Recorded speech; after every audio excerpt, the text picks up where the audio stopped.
melintasi dua latifah, latifah khafi dan latifah ruh, itu sudah dua latifah lagi yang terlewatkan atau terbersihkan. Begitu dibawa ke bahu yang kiri, dia melintasi dua latifah lagi, yaitu latifatus sirri dan latifah khafi. Dengan kita memahami makna هل أتى على الإنسان حين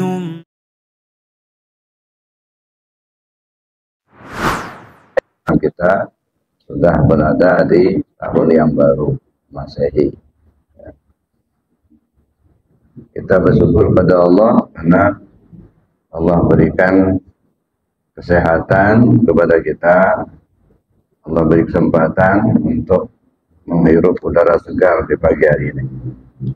Bapak Ibu yang saya hormati, kita sudah banyak memperbincangkan tentang amaliyah tarekat yang memang mesti kita jalankan, kita laksanakan. Pertama, karena memang diperintahkan oleh Allah dan Rasul. Mengapa kita harus menjalankan amaliyah zikir? Karena memang zikir itu diperintahkan oleh Allah dan Rasul. Itu yang pertama. Banyak ayat atau hadis yang menyuruh kita untuk berzikir. Antara lain, Allah berfirman, "Wazkur rabbaka fin nafsik tadarruan wa khifatan wa dunal jari minal qawli bil ghudwi wal asal wa la takun minal ghafilin." Sebutlah nama Tuhanmu melalui hatimu dengan rasa rendah diri, rasa takut kepada Allah tanpa bersuara, baik di pagi hari maupun di sore hari, dan jangan sampai kamu lengah. Wala takum minal ghafilin, kamu jangan sampai lalai. Di dalam hadis Nabi SAW memerintahkan kita untuk memperbarui iman dengan cara banyak menyebut kalimat la ilaha illallah. Jadidu imanakum bikasrati qawli la ilaha illallah. Perbarui imanmu dengan banyak menyebut kalimat la ilaha illallah. Nah, oleh karena itu perlu kita amalkan dan perlu kita pahami. Kenapa? Karena Nabi SAW mengatakan, "Man qala la ilaha illallah wa lam ya'mal bimaqtadaha qala Allah Ta'ala kazzabta ya 'abdi lima taqulu ma la taf'alu." Nabi SAW bersabda, "Man qala la ilaha illallah," siapa orang yang mengucapkan la ilaha illallah walam ya'mal bimuqtadaha, sedangkan dia tidak melaksanakan apa yang dikehendaki oleh kalimat itu.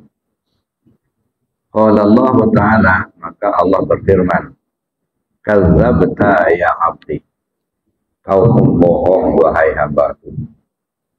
"Lima taqulu ma taf'alu," kenapa kamu mengatakan yang kamu tidak perbuat? Nah, ini kita coba untuk memahami ini. Di dalam hadis ini Nabi SAW mengingatkan kepada kita, siapa orang yang mengatakan la ilaha illallah walam ya'mal bimuqtadaha, siapa orang yang mengatakan la ilaha illallah sedangkan dia tidak melaksanakan apa yang dikehendaki oleh kalimat itu, maka Allah mengatakan kepadanya, "Kazzabta ya 'abdi," kamu pembohong wahai hambaku. Nah, masalahnya apa sebenarnya yang dikehendaki dari kalimat ini? Ya. Kalau kalimatnya kan sudah jelas, kalimat yang singkat, la ilaha illallah. Tapi kalimat yang singkat ini dijelaskan oleh Nabi SAW, ini kalimat teragung di dunia. Ya. Dari kalimat yang keluar dari lisan hamba, yang teragung adalah la ilaha illallah. Afdalu ma qultu ana wan nabiyyuna min qabli la ilaha illallah. kalimat yang teragung kusampaikan dan disampaikan oleh Rasul-Rasul sebelum aku itu adalah la ilaha illallah. Dan bahkan kalimat la ilaha illallah ini menjadi kunci pembuka pintu surga. Tidak mungkin akan masuk surga tanpa la ilaha illallah. Maka disebutlah la ilallah itu miftahul jannah, kunci pembuka surga. Kalau bicara masalah pahala, dijelaskan dalam hadis, andaikan bumi dan langit serta isinya diletakkan di sebuah piring timbangan, kemudian la ilaha illallah diletakkan pula di piring timbangannya yang sebelahnya, masih jauh lebih berat la ilaha illallah. Ya, begitu agung dan mulianya kalimat ini. Tapi sayangnya kadang-kadang kita tidak memahami maksudnya sehingga kita mengabaikannya. Bapak Ibu yang saya hormati, apa yang dikehendaki dari kalimat la ilaha illallah ini kalimat tauhid. Yang dikehendaki adalah bagaimana kita duduk di tauhid. Bagaimana caranya supaya kita bisa duduk di tauhid? Tentu kita pahami maksudnya. Apa yang dikehendaki oleh kalimat ini. Pertama kita lihat dari sudut pengertian syariatnya. Dari sudut pengertian syariat, ya kalimat la ilaha illallah ini merupakan kalimat yang teragung dan dia merupakan kalimat yang gampang diamalkan. Ya. Nah, bagaimana cara pengamalannya dilihat dari sudut pandangan tarekat. Ya. Kita sedang pelajari cara pengamalan kalimat ini. Ya. Mulai dari tarikannya dari bawah pusat sampai ke ubun-ubun, kemudian kita bawa ke bahu yang kanan dan dipukulkan dengan kuat ke hati sanubari. Ya. Nah, dengan metode itu dapat dikatakan membersihkan latifah 7 sekaligus. Karena tarikan dari bawah pusat sampai ke ubun-ubun sudah melintasi latifah akhfa dengan latifah nafsul latifah. Masuk ke ubun-ubun itu sudah juga ya memahami atau masuk ke latifah yang ke-7. Nah, itu ya kullu jasad.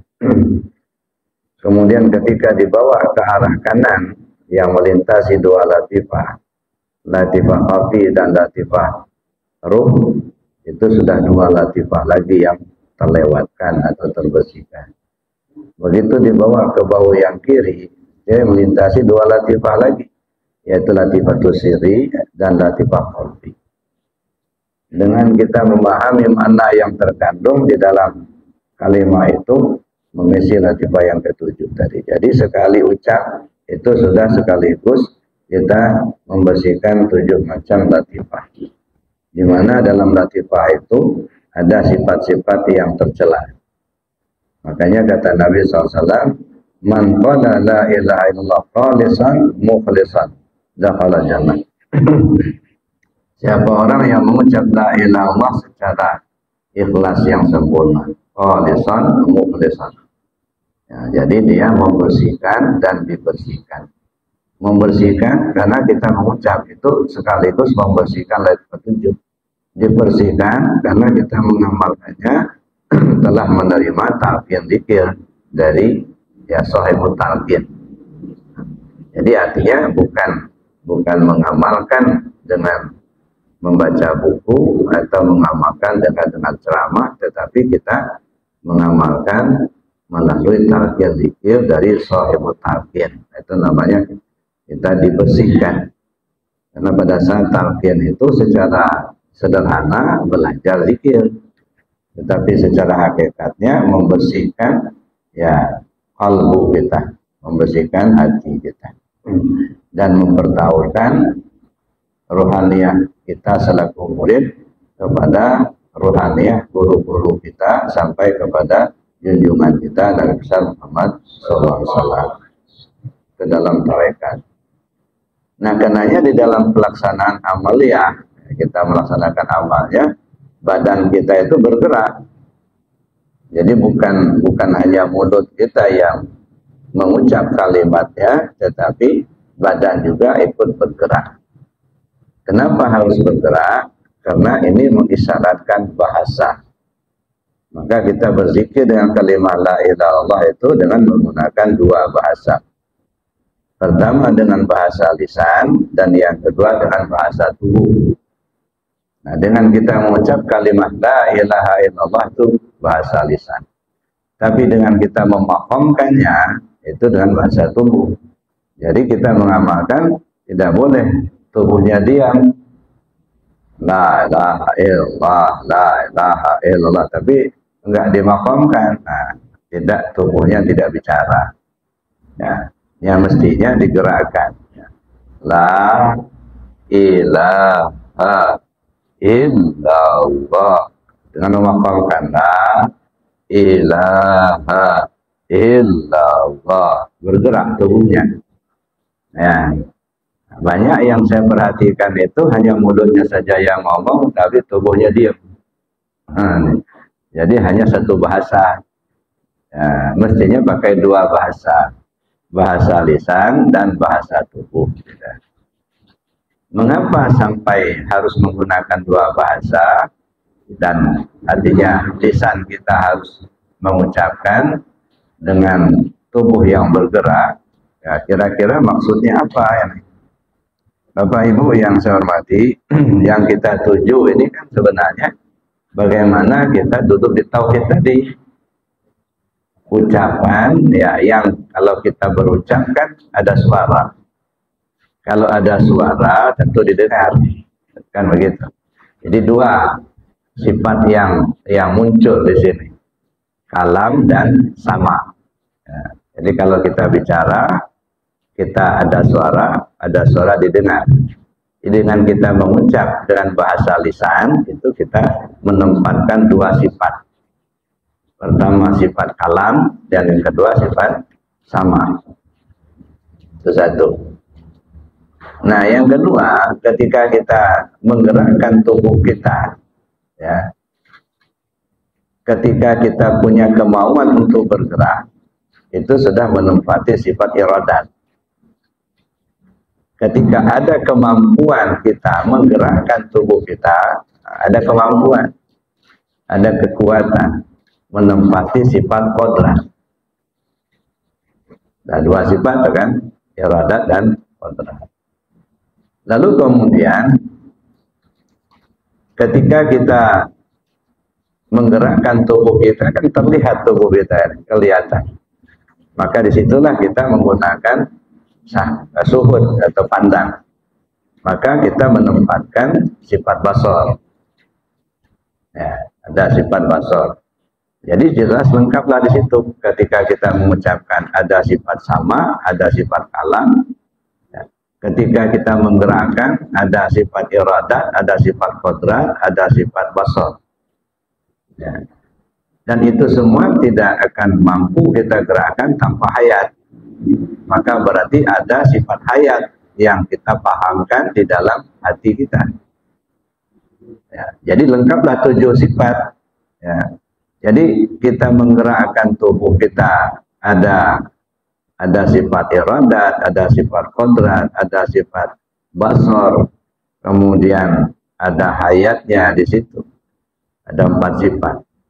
Ya. Tetapi begitu kita mengucapkan ada sifat kalam, ada sifat sama. Jadi ketujuh sifat atau yang kita sebut sifat ma'ani itu kita kaitkan dengan kalimat la ilaha illallah. Apa yang dimaksud la ilaha illallah? La hayyun illallah. Tentu udah penyerahan lah itu. Tidak ada yang kita rasakan, tidak ada yang hidup kecuali hanya Allah. Lalu kita katakanlah kita mengatakan dengan lisan kita la ilaha illallah, namanya kalam. Nah, ketika kita kaitkan dengan kalimat itu la mutakallimun illallah. Nah, ketika kita dengar, ya, ketika kita dengar suara kita mengucap la ilaha illallah, maka berarti la sami'un illallah. Tidak ada yang mendengar kecuali Allah. Bukan kita yang mendengar, tapi Allah lah yang mendengar. Nah, begitu juga ketika kita menggerakkan tubuh kita, ada kemauan kita untuk menggerakkan tubuh, maka masuklah di situ la ilaha illallah, la muridun illallah. Nah, ada kemampuan kita untuk bergerak. Kemampuan itu artinya qadrat, qadirun. La ilaha illallah artinya apa? La qadirun illallah. Lalu kita lihat, kita lihat tubuh kita ini bergerak. Yang melihat itu basar. Maka masuklah la ilaha illallah, la basirun illallah. Nah, jadi sifat 7 ini sudah sekaligus terbawa. Maka itu harus tertanam ke hati kita ketika mengucap la ilaha illallah itu, la hayyun illallah, la alimun illallah, la qadirun illallah, la muridun illallah, la sami'un illallah, la basirun illallah, la mutakallimun illallah. Nah, kalau hanya sekedar mengucap kalimatnya saja tapi tidak berisi, berarti kita belum mampu untuk duduk di tauhidnya. Maka ketika kita mengucap kalimat la ilaha illallah itu harus kita sertakan dengan hakikat dari kalimat itu. Sehingga betul-betul kita merasakan ketiadaan diri kita. Ya, jadi tidak lagi merasakan kalau kita ini ada, yang ada hanya Allah. Ya. Nah, bagaimana mungkin kita akan duduk di tauhid itu kalau kita masih merasakan adanya diri kita? Ya. Maka beberapa waktu yang lalu yang kita kaji, gitu ya, ikan itu walaupun dia hidup di air asin, dia tidak akan terkontaminasi dengan asinnya air laut. Kenapa? Karena ikannya hidup, Pak. Jadi walaupun bertahun-tahun ikan itu hidup di laut, yang notabene-nya air asin, dia tidak akan terkontaminasi. Artinya asinnya nggak akan masuk ke ikan. Asin air laut itu nggak bisa masuk ke daging ikan. Kenapa? Karena ikannya masih hidup. Tapi kalau ikannya sudah mati, nah barulah asinnya air laut bisa masuk. Nah, apa yang kita pahami dalam kajian hakikat ini? Kalau kita masih merasa ada, maka kita tidak mungkin akan menyatakan adanya Allah. Nah, kita bisa menyatakan adanya Allah ketika kita sudah tiada. Makanya kata Nabi, mutu qabla anta mutu, kamu matikan dirimu dulu ya sebelum kamu mati. Meniadakan diri kita terlebih dahulu, barulah kita bisa menyatakan adanya Allah. Selagi kita masih merasa ada, kita tidak akan mungkin menyatakan adanya Allah. Kenapa? Karena berbenturan. Ya, kita ingin menyatakan bahwa Allah lah yang melihat, tapi kita juga masih merasa kita melihat. Nah, masih dua dalam pemahaman keyakinan. Berarti masih syirik itulah. Belum bisa duduk kita di tauhid, belum bisa menyatakan adanya Allah. Kalau kita masih merasa ada. Nah, begitu juga kita ingin menyatakan misalnya yang tahu, Allah itu maha tahu. Tapi kita merasa kita juga tahu. Nah, dua yang tahu masih berbenturan. Makanya tidak mungkin kita bisa menyatakan adanya Allah kalau kita masih merasa ada. Oleh karena itulah kalimat ini perlu kita pahami, kalimat peniadaan. Meniadakan segala yang ada pada hamba, mengisbatkan hanya kepada Allah semata. Maka kalimatnya la ilaha illallah. Maka saya bilang kalau dikaitkan kepada sifat ma'ani tadi yang kita tampilkan dalam ucapan dan perbuatan, masuklah di situ. La ilaha illallah artinya apa? La alimun illallah. La ilaha illallah, la hayyun illallah. La ilaha illallah, la muridun illallah. La ilaha illallah, la qadirun illallah. La ilaha illallah, la sami'un illallah. La ilallah, la basirun illallah. La ilaha illallah, la mutakallimun illallah. Nah, baru kita bisa duduk di situ. Makanya isyaratnya digerakkan tadi. Ya, jadi kalau ucapan menghimpun sifat kalam dan sifat sama. Nah, sedangkan bergeraknya tubuh kita menghimpun sifat iradat, sifat qudrat, sifat basar, sifat hayat, dan sifat ilmu. Tahu, sudah. Nah, makanya diisyaratkan kalau kita pengamalannya mesti digerakkan. Nah, tapi kita ini yang saya perhatikan itu kadang-kadang malas bergerak. Nah, kalau tubuhnya tidak bergerak, hanya mulutnya saja yang berucap, itu banyak mudaratnya, Pak. Ya, mudaratnya apa? Yang pertama bisa jadi tidak tartil. Ya, karena tidak menempatkan makomnya. La ilaha illallah, la ilaha illallah. Nah, kawan menempatkan makom. La ilaha illallah. Kan menempatkan. Gak mungkin akan, kalau metodenya sama, pasti dia tartil. Karena metodenya sama. La ilaha illallah. Tapi kalau metodenya nggak sama, bisa jadi ada nggak tartil. Karena kawan menempatkan makomnya dengan cara yang lambat, tapi kawan yang sebelah tidak menempatkan makomnya sehingga mulutnya tidak bisa direm. La ilaha illallah, la ilaha illallah. Nah, ini yang kadang-kadang terjadi. Imamnya masih gigi 1, di belakang sudah gigi 3. Itu saya, iya kan? Ya kenapa? Karena itu tadi metodenya nggak sama. Nah, tapi kalau metodenya sama, itu tartil. Walaupun lama kita berzikirnya tetap tartil. Nah, itu dilihat dari segi pemahaman kenapa harus bergerak tubuh kita. Lalu apa manfaatnya? Apa tujuan daripada kita zikir ini? Paling tidak ada 3. Ya. Yang pertama, dengan kalimat la ilallah itu untuk menghapus dosa. Ya. Man qala la ilaha illallah sab'ina alfa buri'a minan nar. Siapa orang yang mengucap la ilallah sebanyak 70.000 kali, maka dia lepas dari api neraka. Nah, kalau sudah lepas dari neraka, berarti kan sudah aman. Nah, ya, sudah mantap lah itu ya. Apalagi bukan hanya lepas dari api neraka, apa? Disambut pula sama bidadari. Nah, ada. Itu jadi artinya menghapus dosa. Nah, jadi walaupun kita datang menghadap Allah dengan membawa dosa yang banyak, tetapi kalau Allah sudah ampunkan dosanya, dianggap sudah nggak ada dosa lagi. Ya.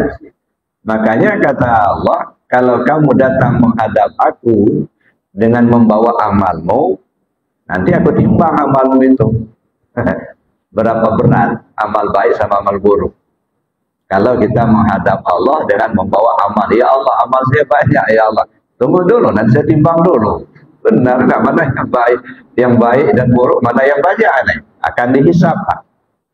Nah, tapi kalau kita datang menghadap Allah, gitu ya, dengan mengandalkan bahwa kita punya ilmu, ya, tunggu dulu, nanti aku lihat dulu ilmumu itu diamalkan apa tidak. Ya, seberapa banyak pengetahuan yang sudah kau amalkan. Kalau kau datang menghadap Allah dengan mengandalkan bahwa kau sudah ma'rifat, saya akan hujah dulu, saya akan tes dulu, benar enggak sejauh mana kau mengenal aku. Ya.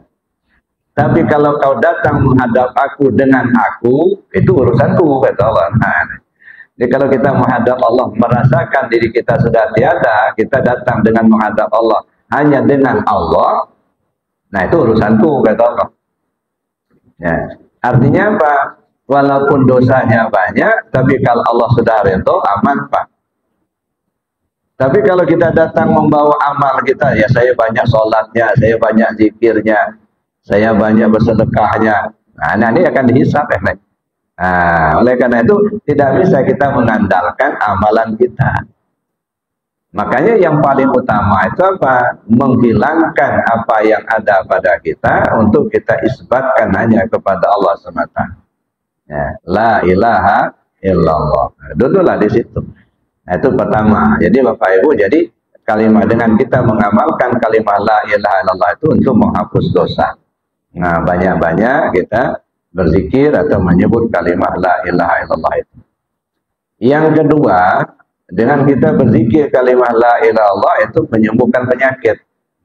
Nah, penyakit Penyakit terutama penyakit batin hati, iri, dengki, hasud, merasa kita paling benar, merasa kita paling hebat, merasa kita berilmu. Itu penyakit semua itu.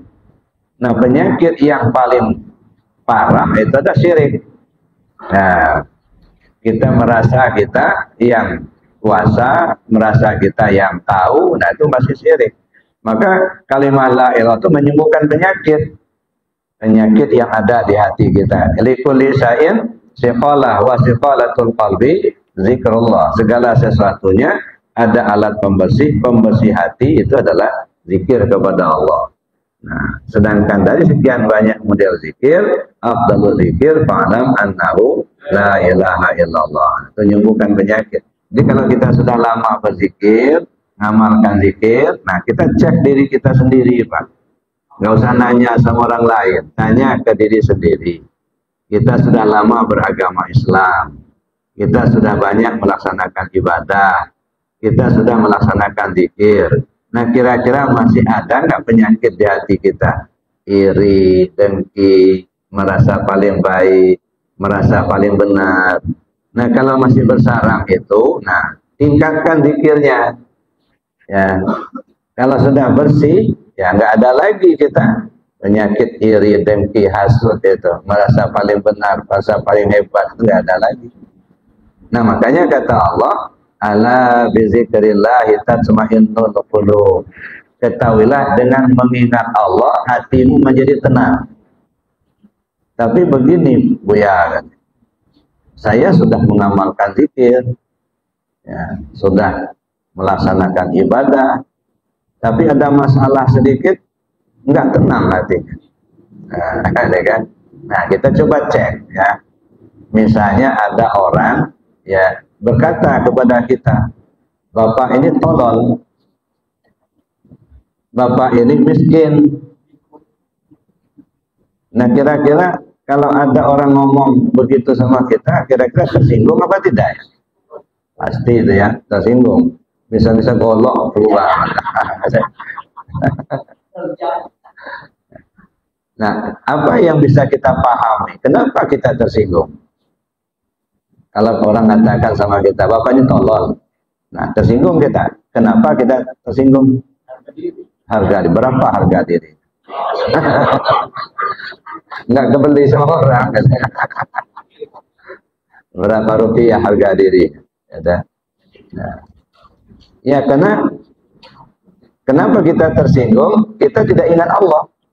Yang kita ingat diri kita. Kita ingat diri kita ini pintar ya. Dibilang orang bodoh kan, tersinggung kan. Berarti kita nggak ingat Allah kan ya. Yang diingat hanya dirinya. Kalau dia ingat Allah tentu nggak akan tersinggung dia. Bapak ini tolol. Ya alhamdulillah kamu sudah tahu saya tolol. Jarang ya. Kenapa? Karena kita tahu yang pintar itu Allah. Ingat kita sama Allah. Oh, Bapak ini miskin. Nah, tersinggung kita. Kenapa tersinggung? Karena yang kita rasakan, yang kita ingat, kita dikaya.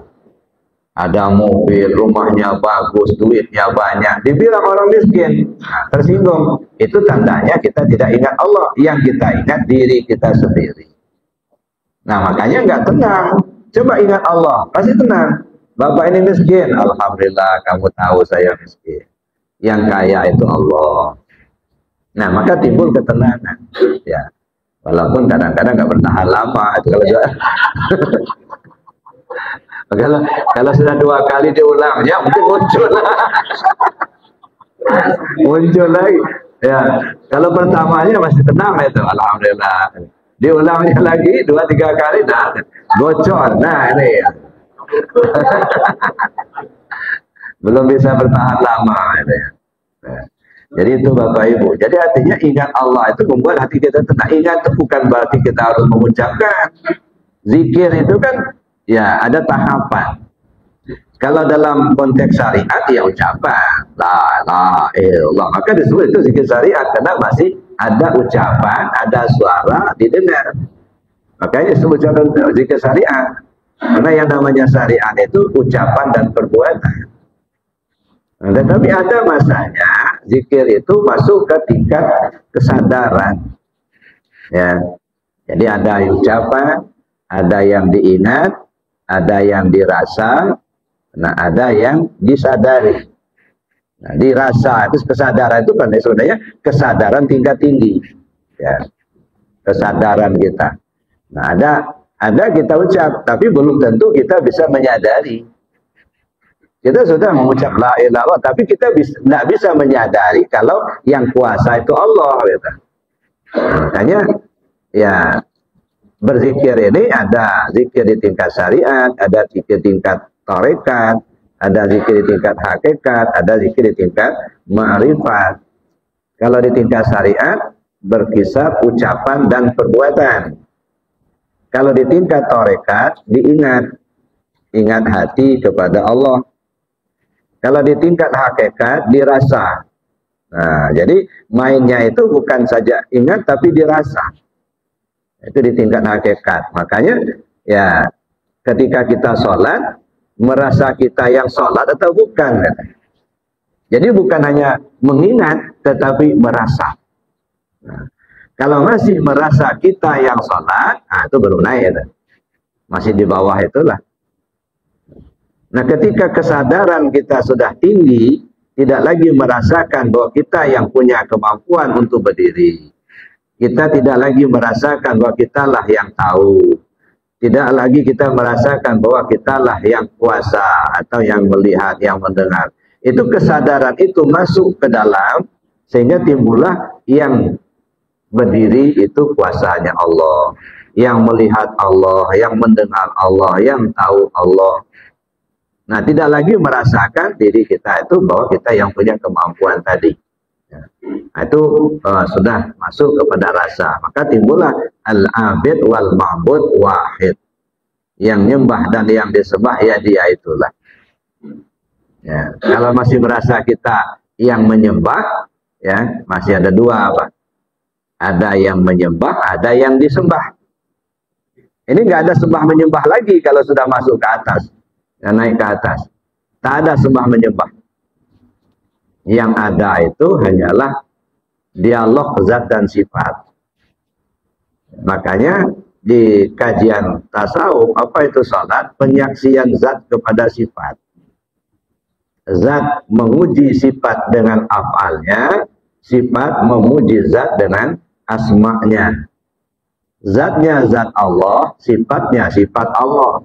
Asma'nya asma Allah, af'alnya af'al Allah. Maka disimpulkanlah al-abid wal ma'bud wahid. Yang nyembah dan yang disembah itu satu. Tapi ketika kita bicara satu, kita pisahkan mana zat, mana sifat. Walaupun sebenarnya sifat itu ya dia itulah. Ya, dan nah ini kalau kita pahami dari kajian tasawuf tadi. Gitu ya. Itu yang berapa? Yang kedua tadi. Jadi yang pertama menghapus dosa, yang kedua menyembuhkan penyakit. Yang ketiga memperbaiki segala yang rusak. Nah, ya. Jadi zikir itu memperbaiki yang rusak apa? Mana maksudnya memperbaiki yang rusak? Kalau kita ambil satu contoh ini lampu, ya. Lampu ini kenapa bisa nyala begini? Nah, pertama karena setrumnya tersalur. Yang kedua kabelnya tersambung. Yang ketiga boklamnya bagus. Ada. Jadi boklamnya bagus, kabelnya tersambung, setrumnya ada. Maka nyalalah lampu itu. Nah di kita ini ada nggak tiga-tiganya itu? Misalnya boklamnya bagus, iman kita ada. Ya, kabel tersambung, kita mendengar. Ya, kabelnya tersambung. Ya. Jadi setrumnya, mana setrumnya? Setrumnya itu adalah iman. Apa namanya? Boklam itu adalah pikiran kita. Jadi iman kita ada, lalu kemudian kalau kadang-kadang orang mendengar, tetapi akannya nggak sehat, nggak nyambung juga, nggak nyala juga. Ya. Apa yang saya maksudkan di sini? Ketika dicetekkan, nah ini kan nyala, ketika dicetek, nah, nyala dia. Kenapa? Itu tadi tiganya ada, setrum ada, boklamnya bagus, kabel tersambung. Tercetekkan nyala. Nah sekarang ke diri kita dicetekkan, hayya 'alas shalah, itu kan lagi dicetekkan dah. Kira-kira kabelnya tersambung apa tidak? Nah, kabel tersambung, kita mendengar. Ya, ini kabel tersambung. Kelamnya bagus enggak? Akal kita sehat apa tidak? Ya, setrumnya ada iman apa enggak? Nah, kalau ada tiga ini, kabel tersambung, ya artinya apa? Kita mendengar. Setrumnya ada, iman kita ada. Kelamnya bagus, akal kita sehat. Begitu dicetekan hayya ala sholat, nah datang dia sholat ya. Tapi kalau udah dipeki-pekikan hayya ala sholat, as-sholatu khairum minan naum, nggak bangun-bangun juga. Mungkin salah satunya ada yang rusak. Mungkin kabelnya tak tersambung, putus kabelnya. Tikus. Nah, kabel nggak tersambung, wajarlah kalau dia nggak nyala. Yang kedua, bisa saja ya kelamnya yang putus, akalnya nggak sehat.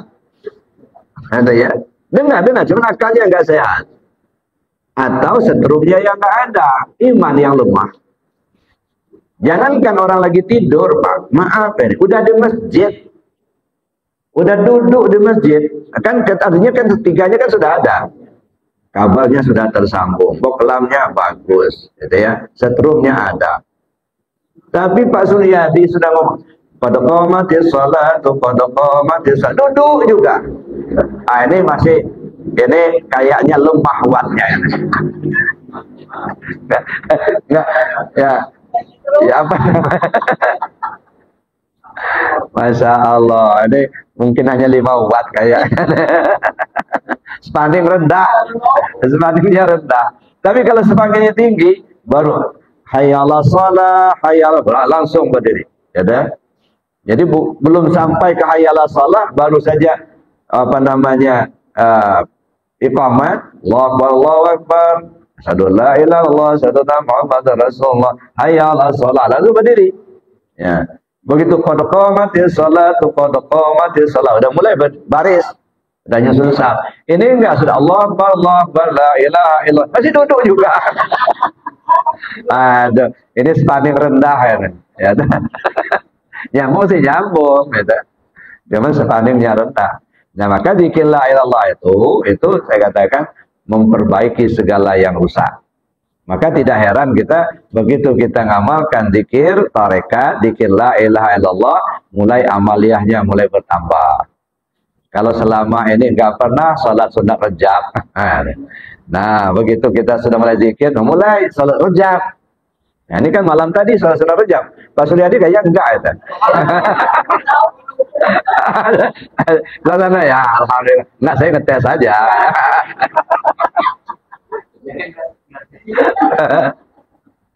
Jadi itu sholat sunat rejab, kita diajarkan oleh guru kita. Ya, selaku ikhwan tarekat Qadiriyah Naqsyabandiyah, disunnahkan kita melaksanakan salat sunat rejab. Malam pertama 10 rakaat. Nanti malam Jumat pertama itu 12 rakaat. Malam Jumat nanti. Nah, siap-siap di malam Jumat. Baik dilaksanakan sendiri-sendiri ataupun secara bersama-sama.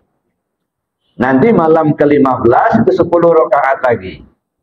Malam terakhir 10 rakaat, itu rentetannya. Ya, yang kita laksanakan itu baru masuk bulan Rejab. Nanti masuk bulan Syaban, nah ada lebih apa namanya, lebih keras lagi, salat sunat nisfu Syaban sebanyak 100 rakaat. Nah, dulu sebelum belajar tarekat itu nggak pernah kita dengar ada salat 100 rakaat, apalagi melaksanakan. Nah, begitu kita sudah belajar tarekat, kita ngamalkan tarekat, nah malah kita yang melaksanakan salat sunat 100 rakaat. Awal mulanya ya terasa berat. Kenapa? Berat karena dipikirkan, nggak dikerjakan. Ya, waduh, nggak kuat saya. Nah, belum dilaksanakan sudah ngomong nggak kuat. Kadang-kadang kita begitu. Yang kita ukur kan perasaan kita, tapi belum dibuktikan. Makanya saya setuju dengan ada cerita kawan saya. Jadi kawan saya ini kan tentara. Nah, dia cerita ada tentara yang baru tamatan SMA. Dia orang kampung, belum pernah pegang stang setir mobil. Nah, belum pernah. Nah, karena dia sudah diterima sebagai anggota oleh komandannya, disuruh piket di depan. Piket di depan. Lalu komandan bilang, panggil sini, pindahkan truk itu ke belakang. Nah, ini orang belum pernah pegang stang setir mobil ini. Nah, tapi perintah komandan ya harus dilaksanakan. Sini, siap. Nah, pindahkan truk itu ke belakang. Siap. Mulai lari, buka pintu, duduklah dia di jok itu, pegang stang setir itu, ceger pintu ditutup. Nah, duduk sebentar. Sudah duduk itu, turun. Buka pintu, banting, ger, lari, lapor. Perintah sudah dilaksanakan, tapi nggak bisa. Ada kan? Nah baru itu, laksanakan dulu, baru ngomong nggak bisa. Kita ini kan enggak, kadang-kadang baru ada informasi, aduh nggak kuat, nggak bisa, belum dilaksanakan. Ya dalam belajar amaliyat tarekat nggak bisa, laksanakan dulu. Nanti urusan belakangan, bisa apa enggaknya itu. Kalau memang terasa memang asam uratnya kambuh ya sudah, nggak kuat lagi duduk itu ya. Cuma laksanakan dulu itu. Ini baru informasi, besok kita salat sunat 100 rakaat. Waduh, nggak kuat saya ada. Jadi ini yang harus kita singkirkan dulu. Perasaan kita tidak ada kemampuan itu. Coba dulu gitu. Tapi kalau memang kita sudah duduk, sudah 100 rakaat, rasanya betul-betul nggak kuat, ya sudah. Biarin kawan yang neruskan, kita tidur aja. Mudah-mudahan dapat pahala juga, Pak. Kalau kita sudah masuk ke dalam majelis itu, kan ada kisahnya itu. Allah panggil apa malaikat. Ya, wahai malaikat, siap ya Allah. Coba turun dulu kalian ke bumi. Coba ngintip-ngintip apa kerja hambaku di bumi itu. Berduyun-duyunlah malaikat itu turun ke bumi. Ya, ketemulah ada sekelompok orang lagi khataman. Memuji Allah, mereka berzikir, kagumlah si malaikat ini tadi. Nah, dipanggillah kawan-kawannya, berkerumunlah mereka menyaksikan orang yang sedang zikir tadi. Sedang zikir, sedang sholat, ya. Sedang bertasbih, gitu. Sudah selesai, mereka lapor kepada Allah. Ya Allah, perintah sudah kami laksanakan. Apa yang kalian temukan? Masya Allah, ada sekelompok hambamu, mereka memuji-mujimu, ya Allah. Emangnya mereka sudah kenal aku? Belum kenal. Cuman mereka memuji-mujimu ya Allah. Benar begitu? Betul. Terus mereka minta apa? Mereka minta surgamu ya Allah. Apa mereka pernah lihat surga itu? Ya belum ya Allah. Bagaimana pendapat kalian kalau sampai mereka lihat surga itu? Pasti mereka akan lebih meminta lagi supaya dapat. Terus minta apa lagi? Minta perlindungan dari nerakamu ya Allah. Apa mereka pernah melihat neraka itu? Belum ya Allah. Bagaimana pendapat kalian kalau sampai mereka melihat neraka itu? Pasti mereka ketakutan. Ya, pasti mereka akan minta perlindungan kepadamu ya Allah. Benar begitu? Betul. Allah Maha tahu. Persaksikanlah oleh kalian wahai malaikat. Kalau demikian hanya dosa orang yang ada di majelis itu saya ampuni semua. Masya Allah. Rupanya instruksi satu orang malaikat. Instruksi ya Allah. Ada apa? Enggak semuanya yang zikir. Ada satu orang tidur-tiduran di belakangnya. Nyender-nyender dia sama ngantuk-ngantuk. Dia nggak ikut zikir enggak? Terganggu nggak yang lain kena dia? Enggak, dia nggak terganggu, mengganggu yang lain. Cuma dia tidur aja. Termasuk dia juga saya ampuni dosa. Masya Allah. Maka datang dulu di majelis itu. Biar ikut gitu. Biar nggak dapat pahala ampun dan Allah itu sudah jadilah gitu ya. Ini nggak datang juga enggak, gimana? Kadang-kadang datang tapi nggak masuk majelis, duduk nongkrong di luar, ngudut di luar, nggak masuk majelis, nggak termasuk diampuni, karena nggak masuk majelis.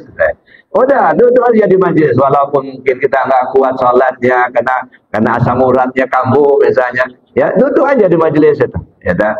Nah, mudah-mudahan semuanya diampunkan Allah dosa kita.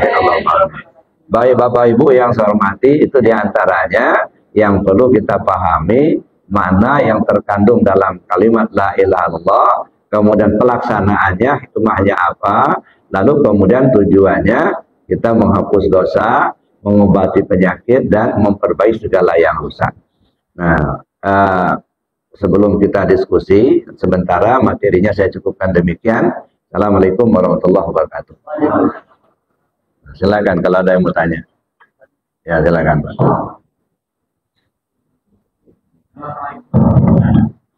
Waalaikumsalam.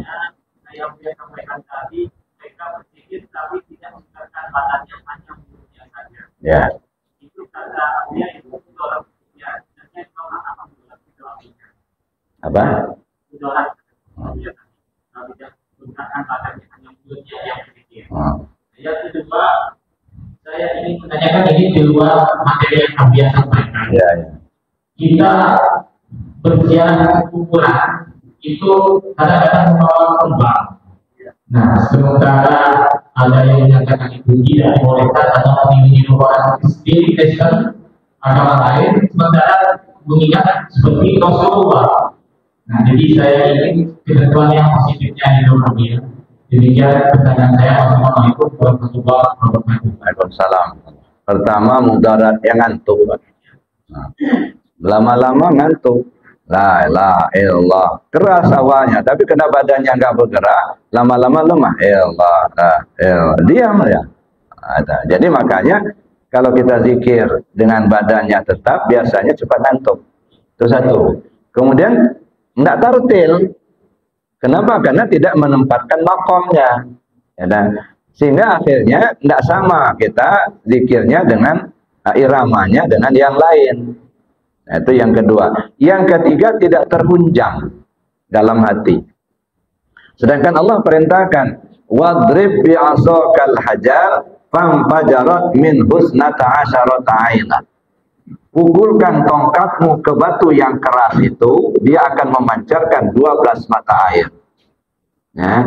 Pukulkan tongkat ke batu yang keras. Mana tongkat? Apa itu tongkat? Tongkat itu alat untuk berdiri. Ibarat orang tua, kalau dia nggak pakai tongkat, dia nggak bisa berdiri, kan gitu. Jadi tongkat itu alat untuk berdiri. Nah, pertanyaan, yang mau berdiri itu apa? Tauhid. Alatnya mana? Kalimat la ilaha illallah. Itu alat untuk berdirinya tauhid. Wadrib bi'asokal aja, pukulkan tongkat itu ke batu yang keras. Mana batu yang keras? Nih, hati kita yang keras. Ya. Ya, kalau kita nggak menggerakkan badan, cuma la ilaha illallah, la ilaha illallah, nggak terhunjang. Tapi dengan kita memakomkan zikirnya la ilaha illallah bidarbin sadidin wa sautin qawiyyin. Nah, jadi membekas. Nah, tapi kalau diam saja enggak membekas. Apalagi kalau di lagu-lagu la ilaha illallah, la ilaha illallah, udah. Ya, ibarat berkata orang dagingnya alot, pisau tumpul, ya sudah, ya nggak bisa diiris. Nah, maka dengan kita memakomkan zikir itu akan terhunjam ke dalam la ilaha illallah bidarbin sadidin wa sautin qawiyyin. Itu mudaratnya, Pak. Jadi mudaratnya karena ngantuk dia, gitu kan. Kemudian tidak membekas di hati kita, gitu ya. Makanya zikir itu harus digerakkan. Jangan malu-malu, Pak. Saya perhatikan masih malu-malu untuk menggerakkan badan itu. Ada masih melihat-lihat kiri kanan. Ada nggak orang? Ada orang kayaknya perasaannya memperhatikan dia sendiri. Padahal enggak, orang nggak ada perhatian kayak itu. Nah, itu yang pertama. Yang kedua tadi apa tadi? Oh ya, ziarah ya. Sebenarnya ya, apa sih maksudnya menaburkan kembang itu?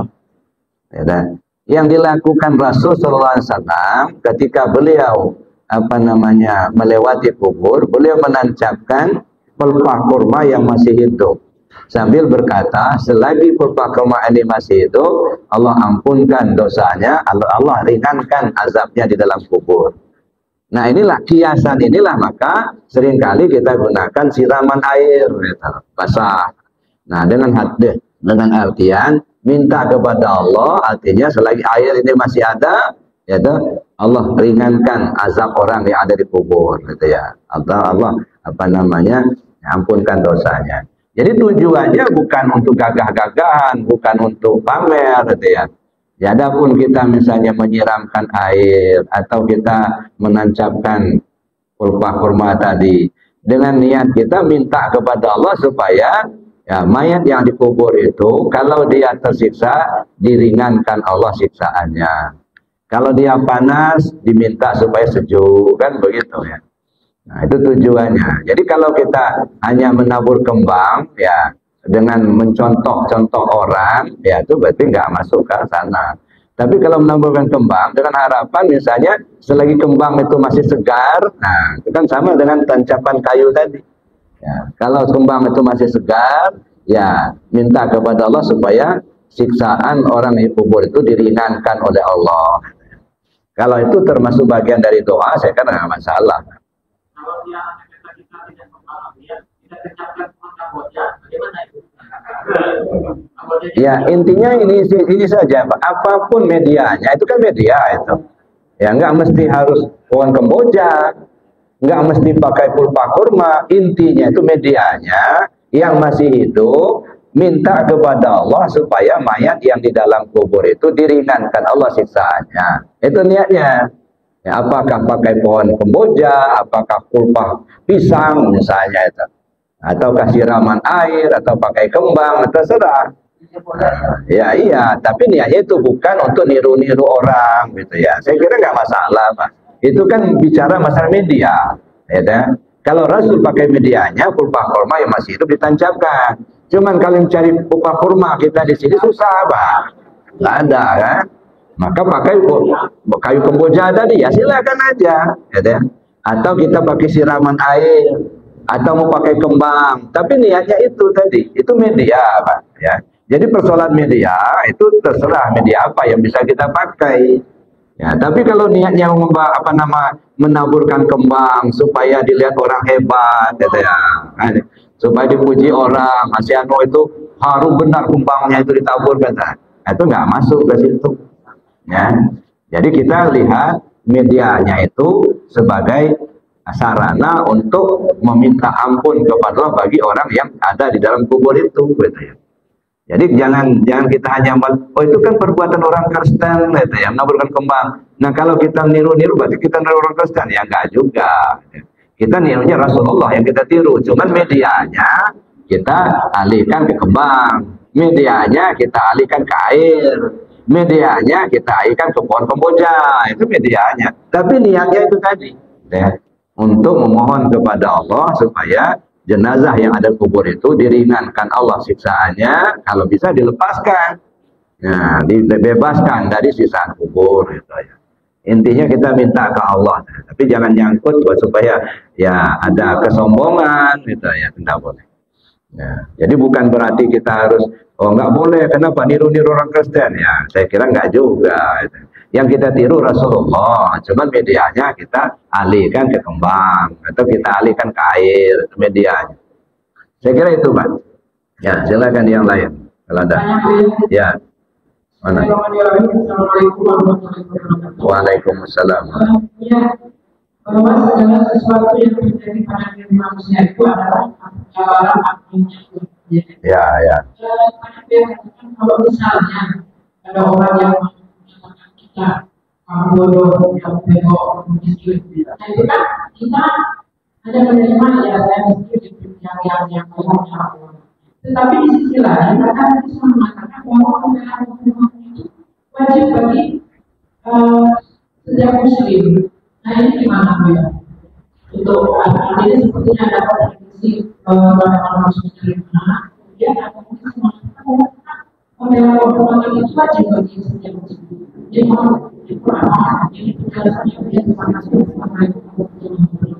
Waalaikumsalam. Benar, membela kehormatan itu wajib. Misalnya apa? Ini maaf kan nih, istri kita dicabuli orang, nah itu membela kehormatan ya, kan? Karena perbuatannya sudah nggak benar. Ya. Tapi kalau bisa dikatakan tadi kamu miskin, nah kira-kira merasa tersinggung apa tidak? Ini kajiannya kajian hakikat. Artinya yang kita pandang, yang menyampaikan, atau yang kita menerima.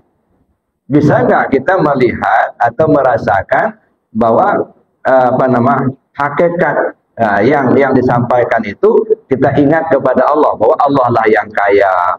Kita ini manusia memang awalnya memang semuanya kita ini bodoh, kita ini miskin, nggak ada manusia yang kaya. Karena tidak ada manusia yang memiliki. Yang ada itu hanya pinjaman dari Allah, milik Allah semua. Nah, ketika kita menyadari itu adalah milik Allah, sedangkan orang mengatakan kita miskin misalnya, saya kira itu bukan penghinaan. Ya, cuman kita memahami dari sudut mana kita paham, menyadari kitanya atau menyadari Allahnya gitu. Nah, tapi ketika kita misalnya ya seperti yang saya katakan tadi, membela hak kita, misalnya ya harta kita dirampok misalnya, atau istri kita dicabuli orang, nah, itu kan membela kebenaran, itu benar gitu. Ya. Tapi kalau umpamanya ungkapan seperti itu tadi, kita melihatnya dari sudut mana dulu. Kalau kita melihatnya di sudut syariat, itu berarti kita merasa kita yang kaya, kita merasa kita yang pintar, itu pandangan syariat. Benar nggak seperti itu? Berarti kita belum masuk ke kajian hakikat. Di kajian hakikat itu yang kaya Allah, yang pintar Allah. Gitu. Nah, kalau kita ingat itu, insya Allah kita bisa sabar. Nah, artinya kita masuk kepada kajian hakikat. Jadi kita bedakan dulu. Kalau yang ibu katakan tadi, kita duduk di syariat. Ya, kalau yang kita kaji, kita pahami secara hakikat. Ya, kalau duduk di syariat benar, mana yang salah mesti kita hukum. Gitu. Itu namanya kita duduk di syariat. Gitu. Saya kira itu. Ya. Jadi dari mana kita memandangnya. Gitu. Ya, silakan Pak. Aku mau nanya yang ada di bawah di bahas awal. Ya. Nah. Kayaknya mana saya itu aku dengar kemarin itu kebetulan saya ditanya juga di Almanah. Itu kata Ustaz Sobri dan namanya sama teman saya juga. Itu ada pintu surga itu kan ada beberapa, ada berapa? Itu harus kita kejar gitu, untuk masuk surga itu. Dan yang keseluruhan ayat yang kita bahas kali kan tujuannya kan surga dan neraka, ya. Kita kan tidak tahu juga kalau mau masuk neraka, apa namanya, ya panas gitu. Nah, kalau macam saya ini itu gak bakal masuk surga ini karena saya berpisah nahan apa namanya puasa itu nggak bisa ini Pak apa karena saya orang itu suka makan hobi makan gitu kan. Oh, dan coba saya pikir benar juga sama kayak saya juga. Nah itu maksudnya dikejar ini biaya dan beberapa pintu surga ini itu kayak macam mana gitu Pak Ustaz itu yang dimaksud begitu ya. Ya. Jadi surga itu ada berapa pintu. Nah, jadi kita disuruh untuk memasuki salah satu pintu. Kita mengejar pintu yang mana. Kalau kita yang milih, Pak, kita belum pernah ke sana, Pak. Dan takutnya kita salah pilih nanti. Ya. Nah, jadi saya kira ya kita potong kompas aja lah. Nyerah aja lah sama Allah. Nanti Allah yang nunjukkan itu masuk ke situ, kata Allah. Kalau kita yang ngejar, ya nggak kejar, Pak. Kita mau beli surga, nggak kebeli, nggak ada. Nah, jadi caranya gimana? Potong kompas saja, nggak usah dikejar pintu surga itu, nggak. Yang perlu dikejar itu ketemu Allahnya dulu. Udah nyerah aja lah sama Allah.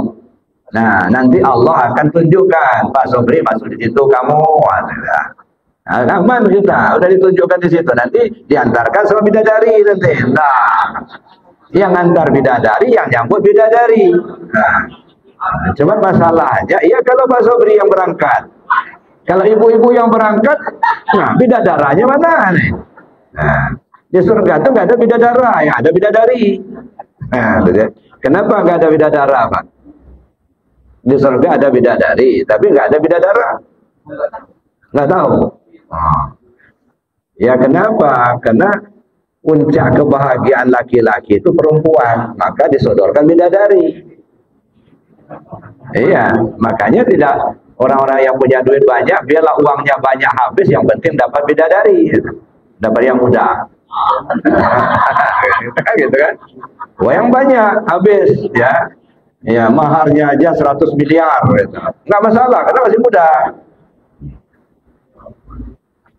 Tapi kenapa bidadara nggak ada? Karena puncak kebahagiaan perempuan bukan pada laki-laki, Pak. Pada duit. Iya benar. Iya. Nggak apa-apa yang tua-tua, yang penting duitnya banyak. Itu sebagian, mungkin nggak semua. Yumtahanul mar'atu bidzahab wa yumtahanur rajulu bin nisabi mir'ati. Jadi perempuan diuji dengan duit, laki-laki diuji dengan perempuan. Jadi kesenangan perempuan itu puncak kesenangannya pada perhiasan. Nah, makanya di surga itu ditampilkan perhiasan yang indah-indah. Ada mengalir sungai-sungai di dalamnya. Kemudian ada yakut, ada jabarut, ada intan berlian. Katinnya saja dari emas murni, masya Allah, katanya. Tapi ada kemungkinan nggak Bu ya kita ketemu istri lagi kalau udah masuk surga? Ya, kalau satu jalur insya Allah ketemu, Pak. Beda jalur ya nggak mungkin lah. Ya, yang satu jalur ke kanan, satu jalur ke kiri. Umpamanya istrinya rajin sholat, suaminya rajin judi. Nah, itu beda jalur. Ya, makanya kalau sama-sama jalurnya, rajin ibadahnya, rajin zikirnya, ya, insya Allah satu jalur ketemu di sana. Tapi kalau sudah beda jalur ya, itu ya nggak ketemu, gitu ya. Ya, satu jalur ke kanan, satu jalur kiri. Kan ada juga begitu. Istrinya rajin, benar zikirnya, tahajudnya rajin. Nah, suaminya malah rajin judi. Kalau istrinya zikir malah cemooh, hotel kepala kamu katanya. Nah, dia nggak mau, itu beda jalur. Nah, khawatirnya itu tadi, Pak, nggak ketemu. Ya, walaupun satu kampung beda kamar. Lebih bahaya lagi kalau beda kampung, Pak. Ya, makanya ya, kewajiban suami itu yang utama itu membawa istrinya untuk taat sama Allah, itu kewajiban. Ya, di kita ini kan hanya dilihat secara lahirnya saja, kewajiban terpenuhi sandang, pangan, dan papan. Nah, kan gitu kan. Tapi untuk taat kepada Allah nggak kita abaikan. Maka diisyaratkan sama Rasulullah SAW, di akhirat nanti ada orang kaya jatuh pailit. Nah, kenapa orang kaya jatuh pailit? Nah, sahabat tanya, apa ada orang di akhirat orang kaya itu pailit? Ada, kata Rasul. Ada seorang bapak rajin betul ibadahnya. Zikirnya rajin, ibadahnya dari masjid ke masjid sampai ke luar negeri begitu ibadahnya. Tapi istrinya dibiarin di rumah, nggak diajak zikir, nggak ditunjukkan. Nah, giliran ditimbang dosa pahalanya di akhirat, si bapak ini banyak benar pahalanya sehingga diputuskan dia penghuni surga. Begitu dia berjalan mau masuk surga, meki-mekilah istrinya dari belakang. Pak, tunggu Pak, saya istrimu, saya minta tanggung jawab Bapak sebagai suami saya. Saya dalam neraka, sedangkan Bapak masuk surga. Saya dalam neraka banyak dosa, karena Bapak nggak pernah saya mengajak saya untuk ibadah. Nah, akhirnya Allah putuskan, perintahkan Jibril, pahala Bapak ambil, serahkan sama istrinya. Dosa istri yang menyebabkan masuk neraka, cabut, serahkan sama suami. Nah, ada istrinya masuk surga, suaminya masuk neraka. Nah, belum bubar, nuntut lagi anaknya. Pak Jibril, saya nuntut juga Pak Jibril. Saya anaknya berada di neraka. Kenapa? Bapak saya nggak pernah ngajarin agama sama saya.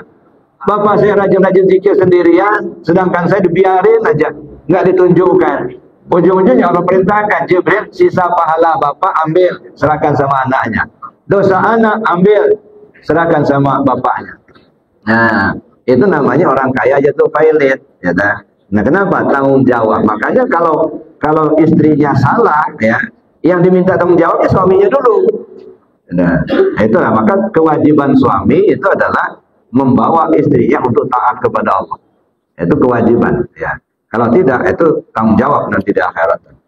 Nah, jadi bukan hanya memenuhi sandang pangan papan aja, ya. Cuman kalau kita sudah ajak, sudah arahkan, masih juga nggak mau, ya sudah, itu lepas tanggung jawab. Kita ngajak ke masjid, dia malah ngajak ke mall, ada ya. Nah, itu lain ya. Yang penting kita sudah lepaskan tanggung jawab kita. Ya, saya kira begitu. Masih ada? Cukup. Baik Bapak Ibu, kita tutup dengan doa dan kafarat majelis. Bismillahirrahmanirrahim. Allahumma inni astaudi'uka ma 'allamtani wardudu ilayya inda hajati wa la tansani ya rabbal alamin.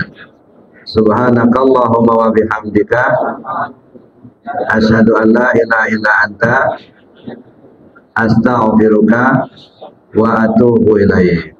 Assalamualaikum warahmatullahi wabarakatuh. هل أتى على الإنسان حين